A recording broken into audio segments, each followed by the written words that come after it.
The morning sun cast long shadows across New Busan Colony as Dr. Minho Kim walked his 8-year-old daughter Hyeri to the education center. The small mining settlement on Kepler 442b had grown into a thriving community of 3,000 humans who had made this distant world their home. Hyeri skipped beside her father, her school bag bouncing with each step while she chattered about her latest project on xenobiology. "Papa, do you think there are other smart beings out there like us?" Hyeri asked, her bright eyes looking up at the alien sky where 2 small moons hung visible even in daylight. Minho smiled and ruffled her dark hair. "Maybe someday we will find out, little scientist, but for now focus on your studies." Captain Ji-won Park was conducting her routine patrol of the outer system when her sensors picked up something unusual. Strange energy signatures were approaching from deep space, moving faster than any known human technology. She adjusted her scanner settings and felt her blood turn cold. 5 massive ships, each the size of a city, were heading directly toward New Busan. "Control, this is Patrol 7. I have unidentified vessels approaching the colony. Repeat, unknown ships inbound." Ji-won transmitted urgently into her comm unit. The response came back crackling with static. "Patrol 7, we show nothing on our screens, are you certain?" Ji-won checked her instruments again. The ships were definitely there, and they were slowing down as they approached the planet. "Control, they are using some kind of stealth technology. I can see them clearly now. They are huge." Back on the surface, Hyeri was in her advanced mathematics class when the sky began to change. A strange shimmer appeared overhead, like heat waves rising from hot pavement. Other children pointed and whispered as their teacher, Ms. So-young Lee, tried to maintain order. "Children, please return to your seats," Ms. Lee said, but her voice carried a note of worry as she looked up at the disturbing phenomenon. The shimmer solidified into 5 enormous dark ships that blocked out the sun. They hung in the sky like metal mountains, their surfaces covered in strange symbols that seemed to pulse with their own light. A deep humming sound filled the air, making windows rattle and causing several children to cover their ears. Dr. Minho Kim was in his laboratory when the emergency sirens began wailing throughout the colony. He dropped his datapad and ran to the window, gasping at the sight of the alien vessels overhead. His first thought was of Hyeri at the school. The lead ship suddenly projected a beam of blue light that swept across the colony like a searchlight. Wherever the beam touched, people simply froze in place as if time had stopped for them. The beam methodically scanned every building, every street, every person. Ji-won watched in horror from her patrol ship as the scanning process continued. She tried to contact the colony but received no response.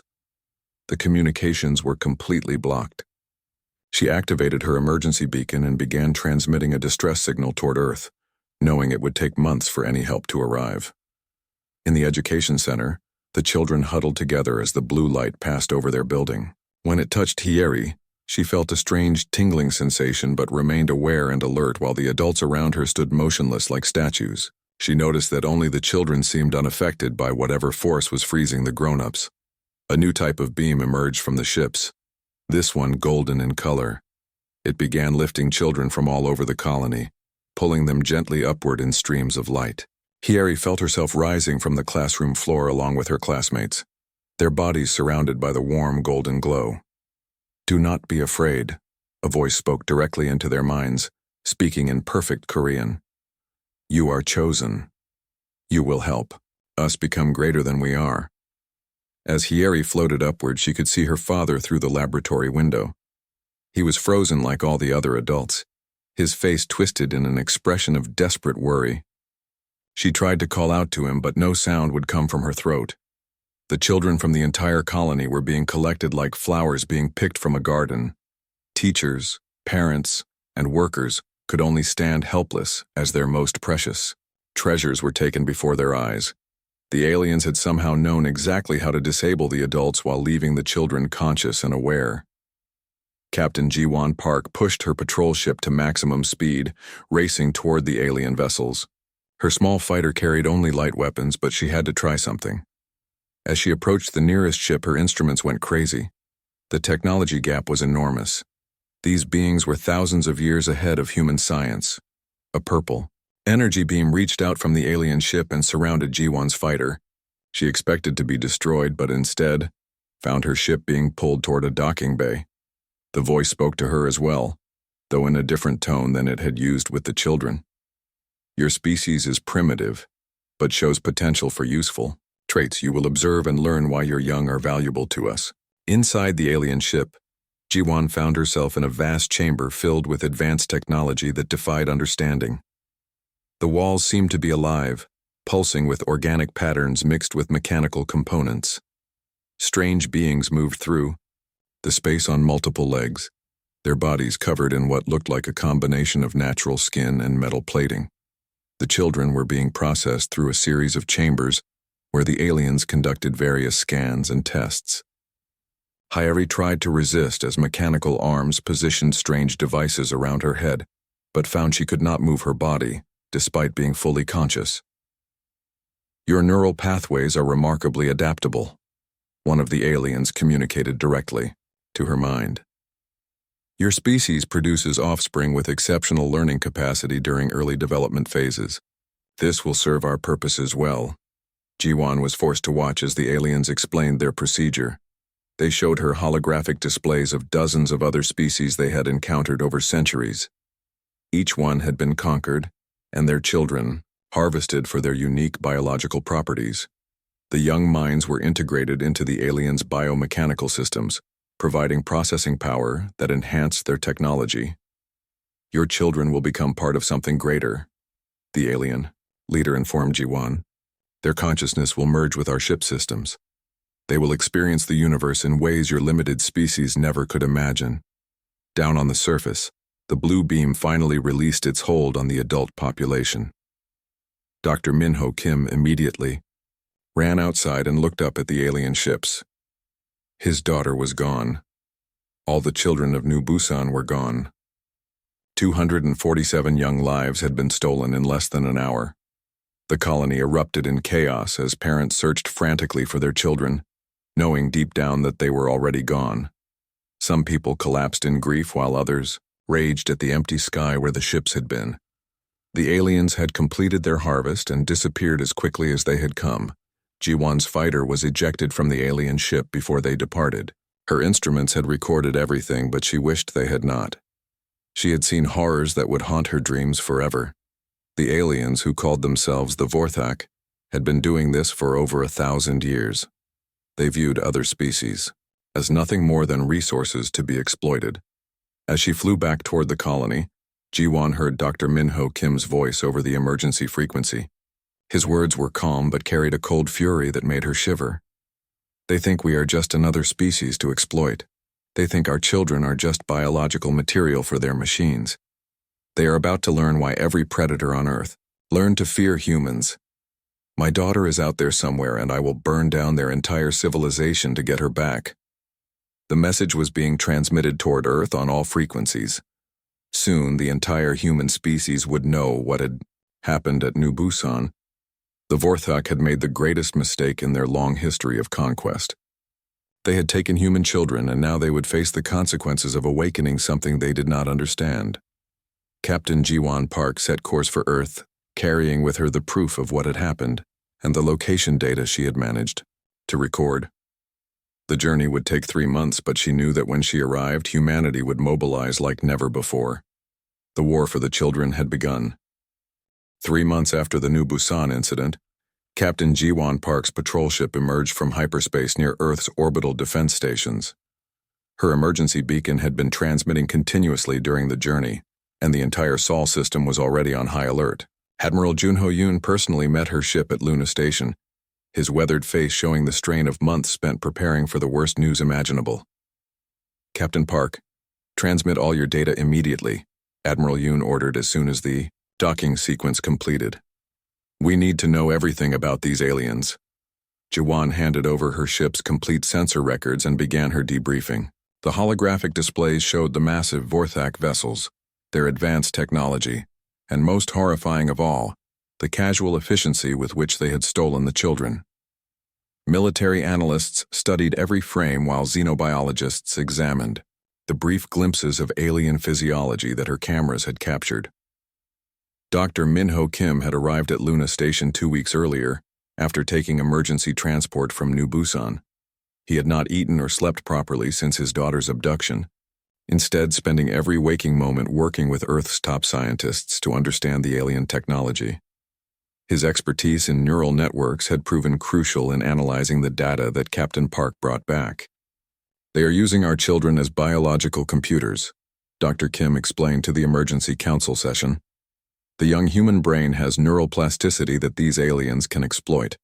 They integrate the children's consciousness into their ship systems to enhance their processing power."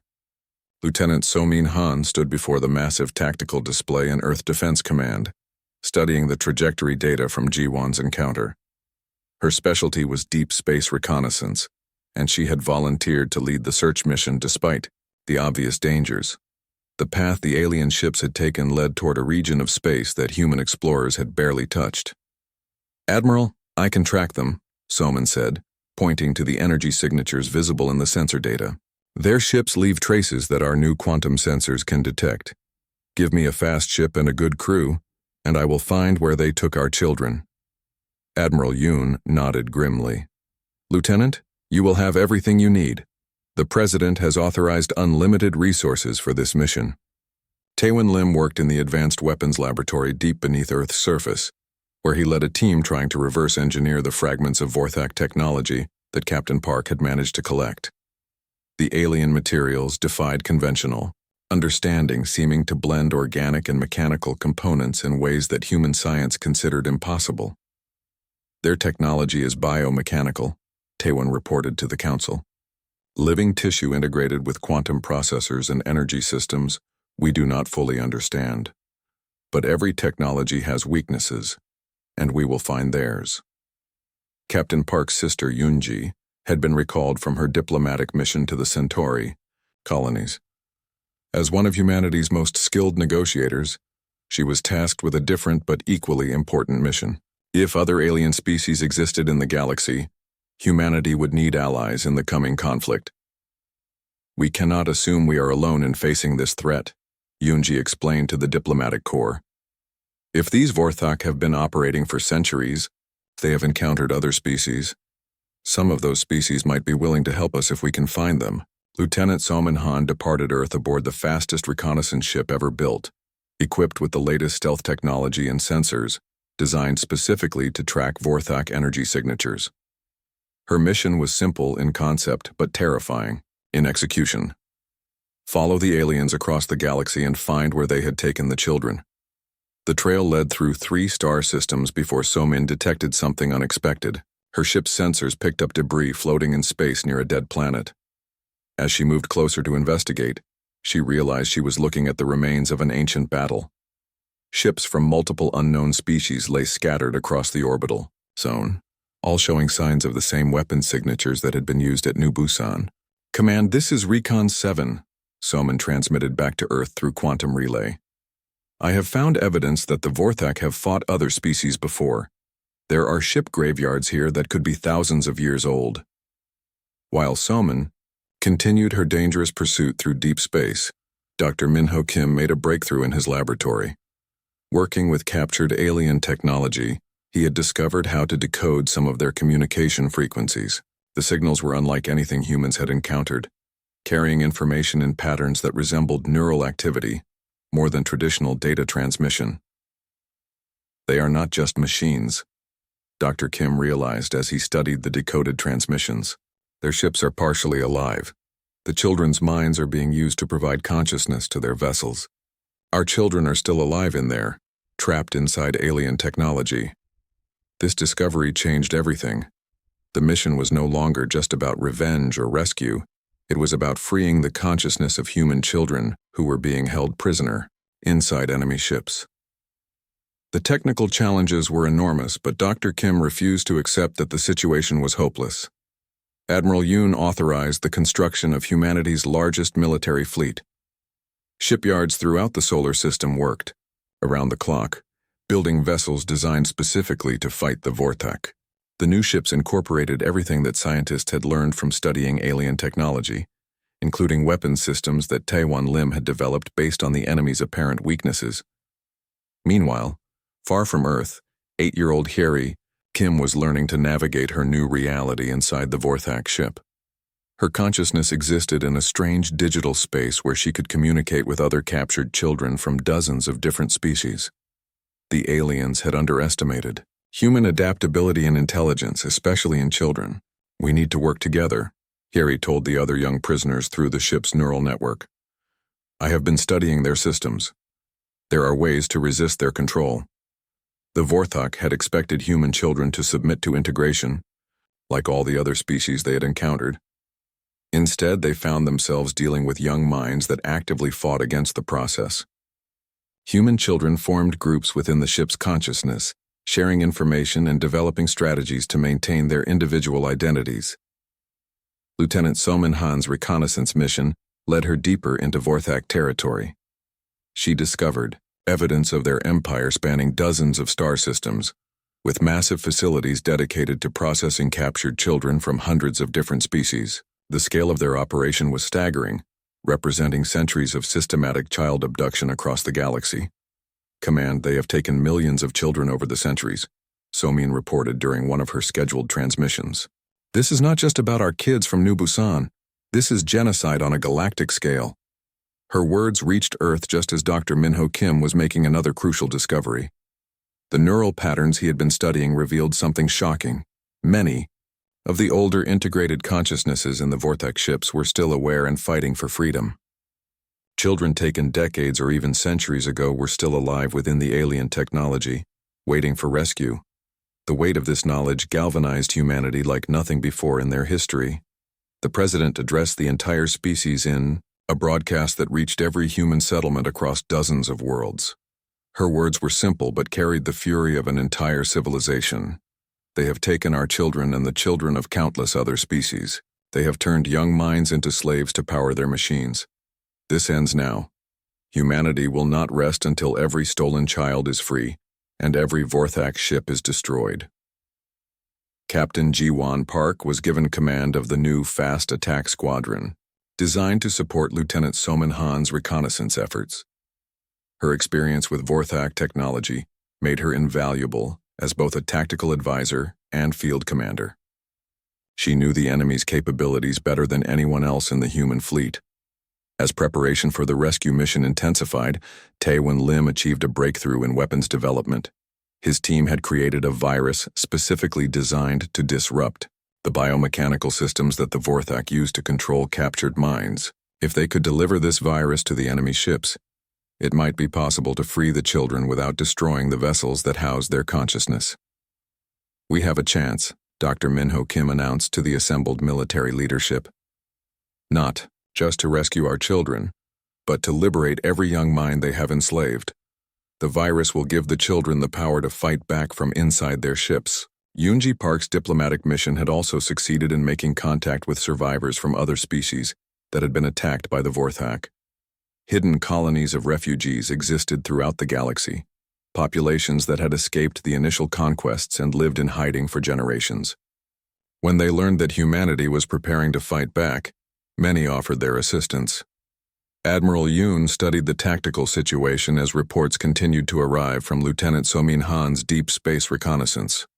The Vorthak Empire was vast and powerful, but it had grown complacent over centuries of easy victories.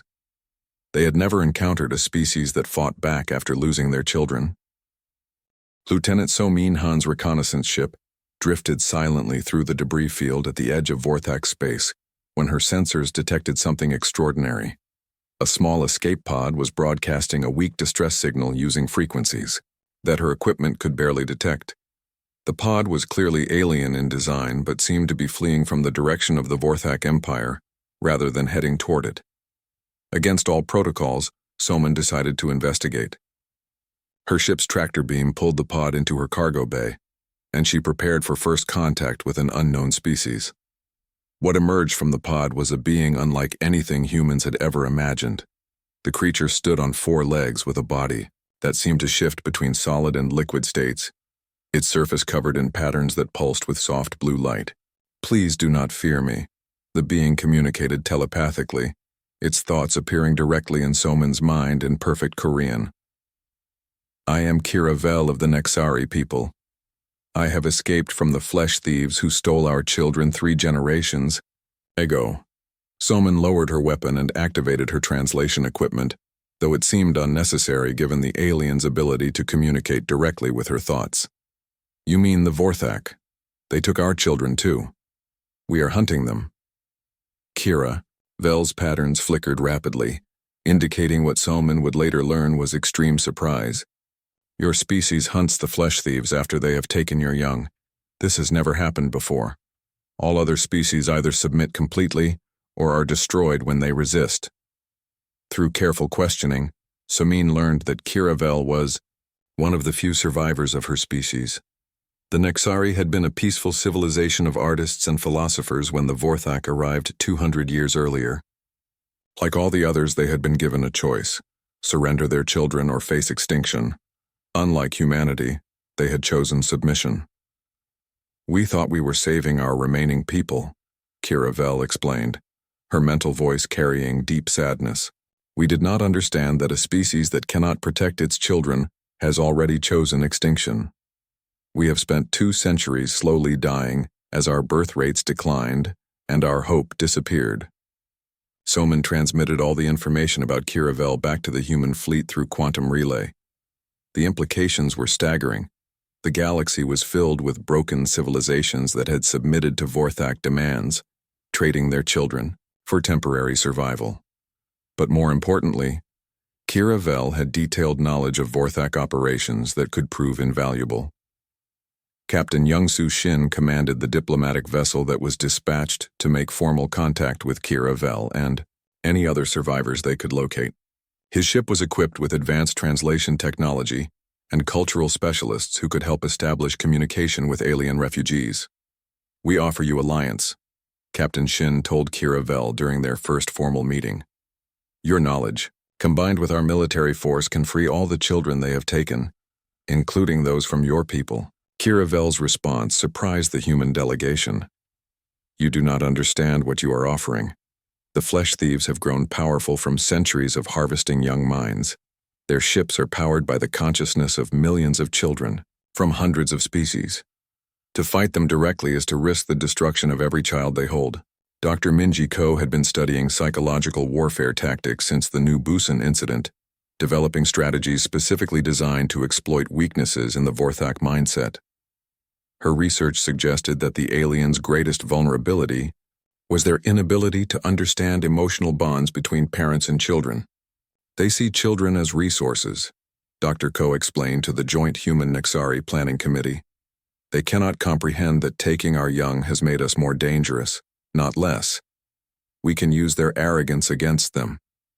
Meanwhile, aboard one of the Vorthak ships, Hyeri Kim had been working quietly to organize the human children and establish contact with older prisoners from other species.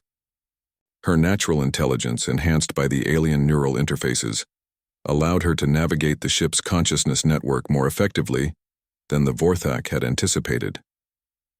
She discovered that deep within the ship's memory banks were the minds of children who had been captured decades earlier. Among them was 16-year-old Dongmin Seo, taken from a human colony ship 20 years before New Busan. He had maintained his identity despite partial conversion into the ship's biomechanical systems. The little ones from your colony are not the first humans they have taken, Dongmin explained to Hyeri through the neural link. They experimented on us older children first. Some of us fought the integration process so hard that they could not complete it fully. We are still human inside these mechanical bodies. Hyeri realized that they had allies she had not known existed. The partially converted children retained enough human consciousness to help plan resistance from within the ship itself. More importantly, their hybrid nature gave them access to ship systems that the aliens thought were secure.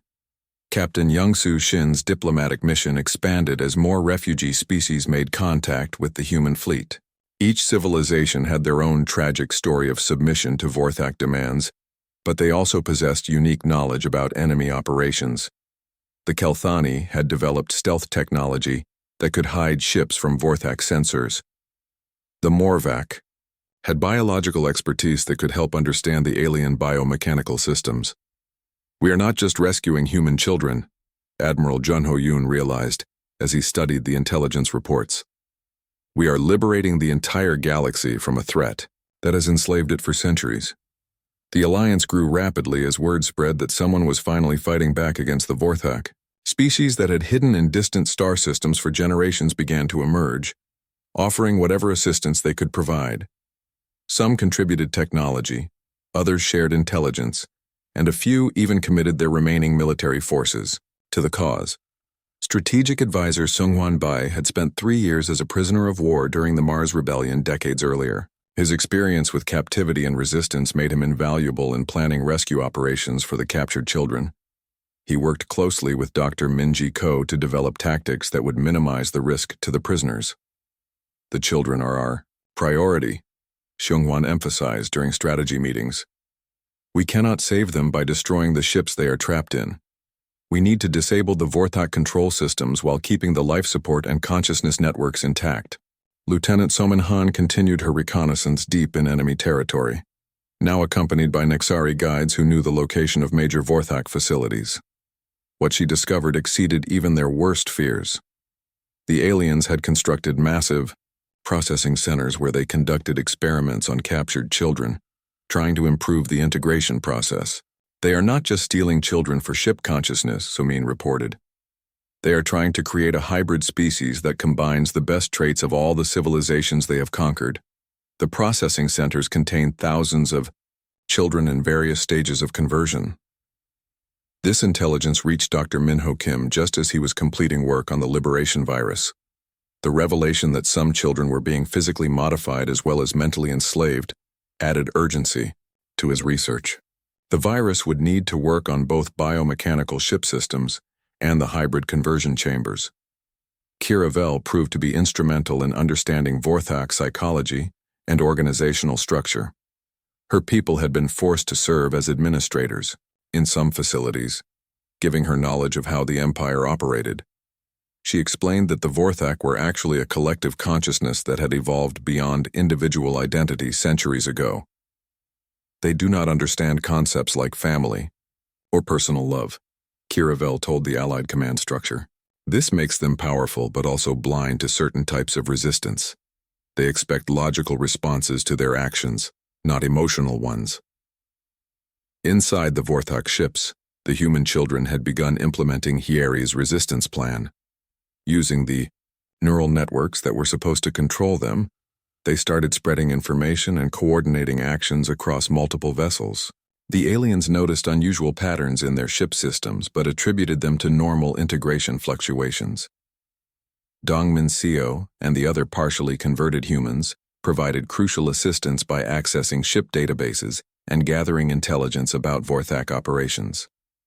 They learned that the Empire was planning a massive expansion, with Earth marked as the next major target for child harvesting. They plan to take every human child under the age of 12, Dongmin warned through the neural link. They see our species as particularly valuable because of our adaptability and creativity. We are next on their list for complete harvest. This intelligence was transmitted to the human fleet through a carefully orchestrated breach in the ship's communication systems. The partially converted children had found a way to send brief coded messages during routine maintenance cycles, using frequencies that the Vorthak dismissed as background noise.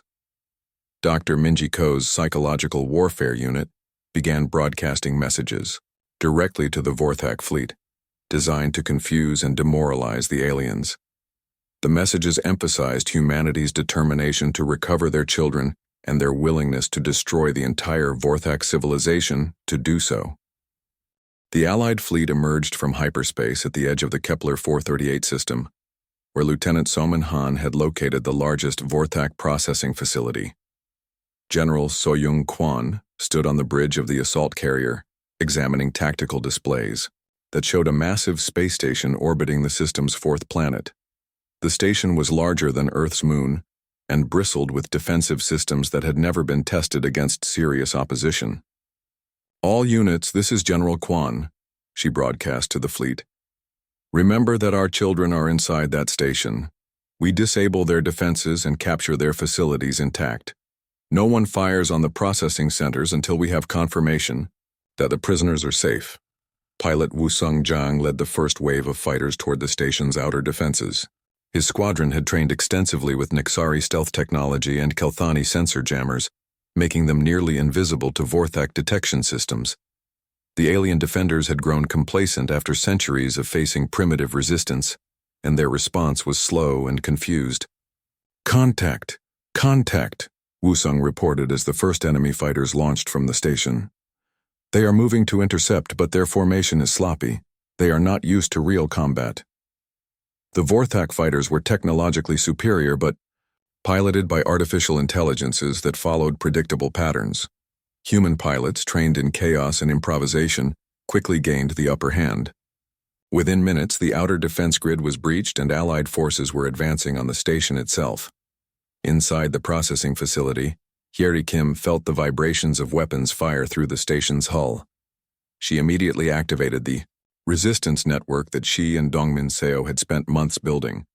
Captured children from dozens of species began coordinating their efforts to disrupt the facility's operations from within.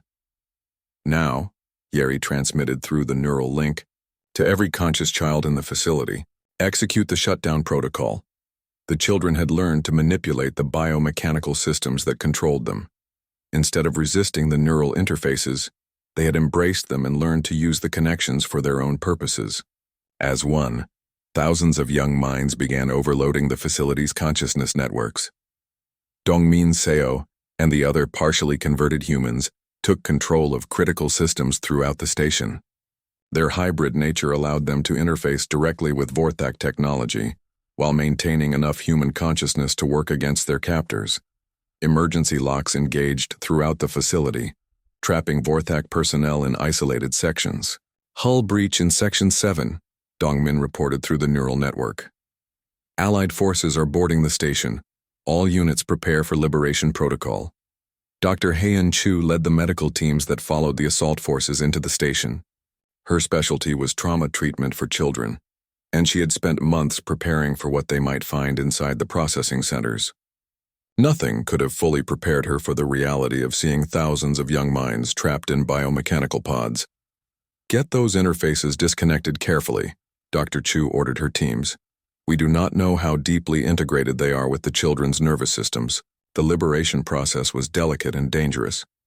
Some children had been connected to the alien systems for years, and sudden disconnection could cause severe neural damage or death." Dr. Chu's teams worked methodically, using techniques developed by Dr. Minho Kim, based on his analysis of Vorthak technology. General Kwan's ground forces encountered resistance from Vorthak defense units that moved with mechanical precision but lacked creativity or adaptability. Human soldiers, supported by Nexari infiltration specialists and Kelthani technical experts, systematically cleared the station section by section. "They fight like machines," reported Major Insu Park from the station's central hub.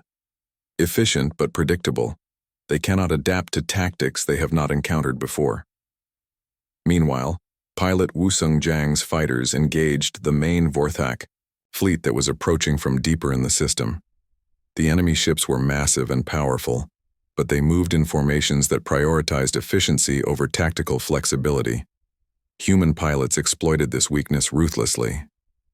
"Focus fire on their command nodes," Wusung ordered his squadron.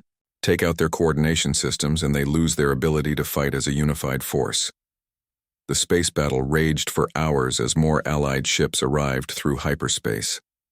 Kelthani stealth vessels struck from unexpected angles while Morvac bioships used their organic technology to confuse Vorthak sensors. The humans provided the aggressive tactics and coordination that welded the diverse alliance into an effective fighting force. Inside the processing facility, Dr. Minho Kim finally found his daughter. Hyeri was connected to one of the central consciousness nodes, her young mind serving as a processing hub for dozens of other children. Tears streamed down his face as he saw how the aliens had used his precious daughter.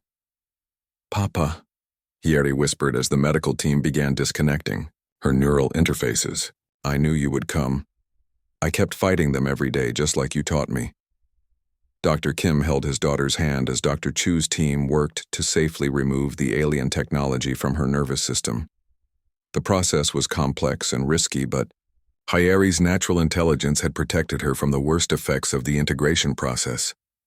"You did good, little scientist," Dr. Kim whispered. "You helped save everyone." The revelation of the true scale of Vorthak operations shocked even the Allied commanders who thought they were prepared for anything. The processing facility contained over 50,000 children from more than 200 different species, some dating back centuries. Entire civilizations existed only as childhood memories trapped in alien machinery. Dongmin Seo led the human assault team to the facility's core, where the oldest and most deeply integrated prisoners were held. These were the children who had been taken first when their species encountered the Vorthak, their consciousness serving as the foundation for the Empire's expansion. "Some of them have been here for over 1,000 years, Dongmin reported. Their species are extinct, but their minds are still alive in the system. We need to find a way to free them or at least give them peace." Dr. Minji Ko's psychological warfare had achieved unexpected success when Vorthak commanders began making tactical errors due to confusion about human motivations. They could not understand why an inferior species would risk total destruction to recover their young, and this incomprehension led to strategic blunders. "They are trying to negotiate," General Quan reported to Admiral Yoon. "They offer to return our children in exchange for us withdrawing and allowing them to continue operations elsewhere." The response from the Allied command was immediate and unanimous. "Negative. We did not come here just for our children. We came here to end their empire forever." The tide of battle turned decisively when the liberation virus developed by Dr. Minho Kim was introduced into the Vorthak fleet's consciousness networks. The virus did not destroy the alien systems, but instead gave the trapped children the power to take control of them. Suddenly, Vorthak ships began turning on each other as their biomechanical systems were commandeered by the young minds they had enslaved. "The children are fighting back," Pilot Wusong reported in amazement as he watched enemy ships fire on their own fleet. "They are using the Vorthak's own weapons against them." The space battle became a rout as ship after ship was liberated from within. The children who had powered Vorthak technology for centuries finally had the tools to fight for their freedom. Some ships self-destructed rather than submit to their former prisoners, but most were captured intact with their human cargo safe. Captain Ji-won Park led the boarding parties that secured the captured Vorthak vessels. Each ship contained hundreds or thousands of children from various species, all requiring careful medical attention to reverse the effects of their imprisonment. The rescue operation was the largest in galactic history. Status report. Admiral Yoon requested as the last Vorthak resistance was overcome. Facility secured. Approximately 47,000 children recovered alive. General Quan responded. Enemy fleet neutralized. 17 ships captured with their prisoners intact. Vorthak casualties are severe, but they are attempting to regroup at other locations. The victory at Kepler 438 was complete, but it was only the beginning. Intelligence gathered from the captured facility revealed dozens of other processing centers throughout Vorthak space, each containing thousands more prisoners. The war was far from over. Hyeri Kim, now free from the alien technology but forever changed by her experience, stood with her father looking out at the rescued children being transferred to medical ships. Her young mind had been exposed to the collective consciousness of hundreds of species, giving her knowledge and perspective far beyond her years. "Papa, we cannot stop here," she told Dr. Kim. "There are so many more children still trapped out there. I can feel them calling for help." Dr. Kim nodded, understanding that his daughter had become something new through her ordeal. She was still his precious child, but she was also a bridge between species and a voice for all the children who remained in Vorthak hands. "We will save them all," he promised. "Every last one." The Allied fleet began preparations for the next phase of their campaign.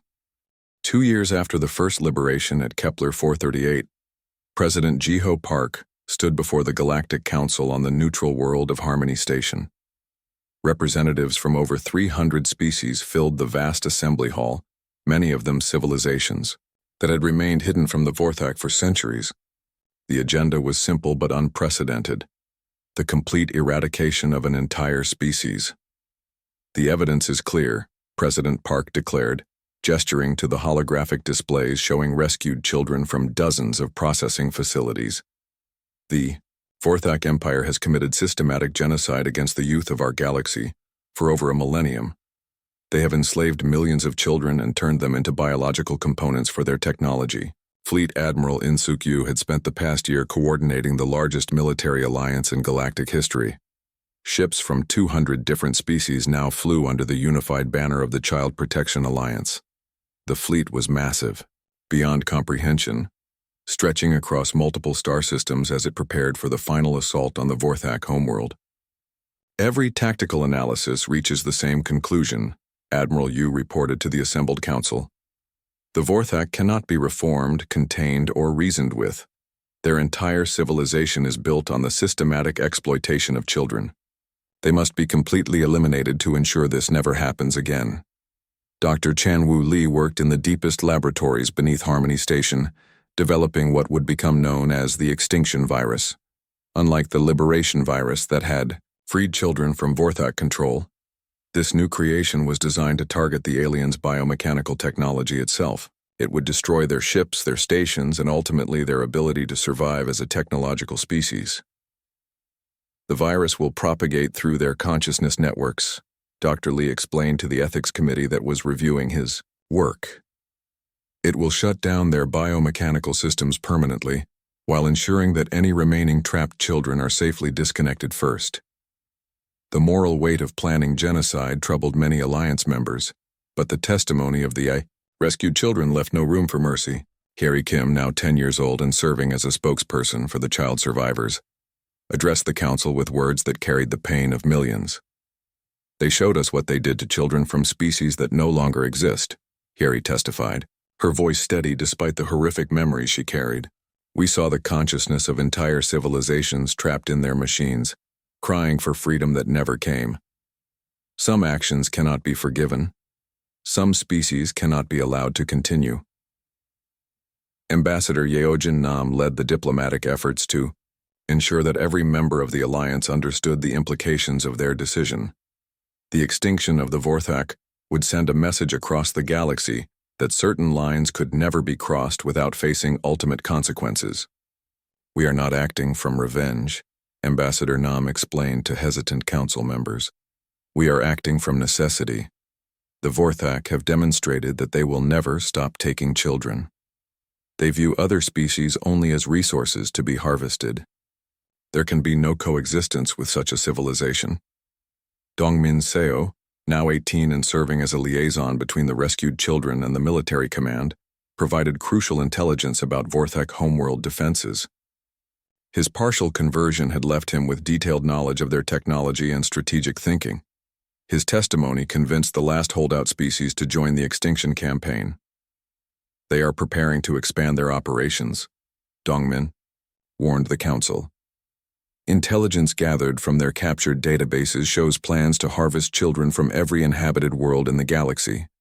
If we do not stop them completely, they will eventually take every child from every species.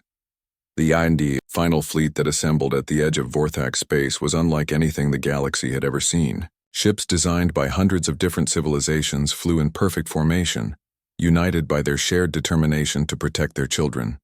The diversity of technologies and tactics represented the combined evolution of galactic civilization.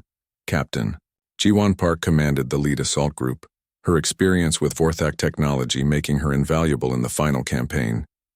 She had been present at the beginning when they took the children from New Busan, and she would be there at the end when the last Vorthak ship was destroyed. All units, this is Captain Park, she broadcast as the fleet approached the Vorthak homeworld. Today we end 1,000 years of child slavery. Today we ensure that no parent will ever again watch helplessly as their children are stolen. The Vorthak homeworld was a massive construct that blended planetary engineering with biomechanical technology. The entire planet had been converted into a processing facility where captured children from across the galaxy were integrated into the Empire's consciousness networks. Billions of young minds served as the foundation for Vorthak civilization. General So-Young Kwon led the ground assault forces that would liberate the planetary processing centers. Her troops included volunteers from every species in the Alliance, Parents who had lost children and wanted to be present when the final rescue operations began. Remember, the children come first, General Kwan reminded her forces. We secure the processing centers before we deploy the extinction virus. Every child will be free before we destroy their captors. The space battle above the Vorthak homeworld was brief but decisive. The aliens had grown dependent on their technological superiority and were unprepared for the coordinated assault of hundreds of species working together. Their defenses crumbled quickly under the overwhelming firepower of the Allied fleet. Dr. Chanwu Li watched from the fleet command ship as his extinction virus was deployed into the planet's biomechanical networks. The virus spread rapidly through Vorthak technology, systematically shutting down their consciousness systems while carefully preserving the neural pathways that connected trapped children. Virus deployment successful, Dr. Li reported. Vorthak, technology is shutting down across the planet. The children are being safely disconnected from their systems. Inside the planetary processing centers, millions of children felt the alien control systems release their hold.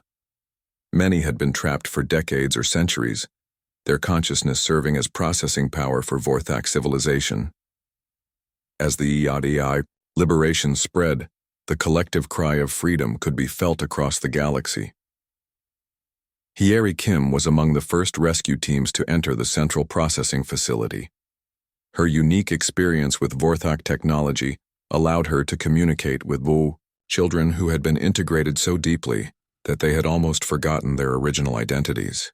You are free, she told each rescued child in their own language, her mind serving as a bridge between species. Your families are coming for you. You are going home. The scope of the liberation exceeded even the most optimistic projections. The Vorthak homeworld contained over 10 million children from 600 different species, some representing civilizations that had been considered extinct for centuries. Entire cultures would be reborn through the memories and knowledge preserved in the minds of their stolen children. Admiral In-Suk Yu coordinated the systematic destruction of every Vorthak facility in the galaxy. The extinction virus had crippled their technology, but the Alliance was taking no chances. Every ship, every station, every outpost was located and destroyed to ensure that no remnant of their empire could survive. Sector 7 cleared, reported Captain Yu of the 4th Fleet. All Vorthak installations destroyed, no survivors detected. The reports came in from across the galaxy as the Child Protection Alliance completed the most thorough military campaign in history. Not a single Vorthak was allowed to escape. Not a single piece of their technology was left intact. The species that had terrorized the galaxy for over a millennium ceased to exist. President Jiho Park stood once again before the Galactic Council, this time to announce the completion of the extinction campaign. The hall was filled with parents, reunited with children they had thought lost forever, and with young survivors who carried the memories of entire civilizations. The Vorthak Empire is no more, President Park declared. Every child has been freed, every processing facility has been destroyed, and every member of their species has been eliminated.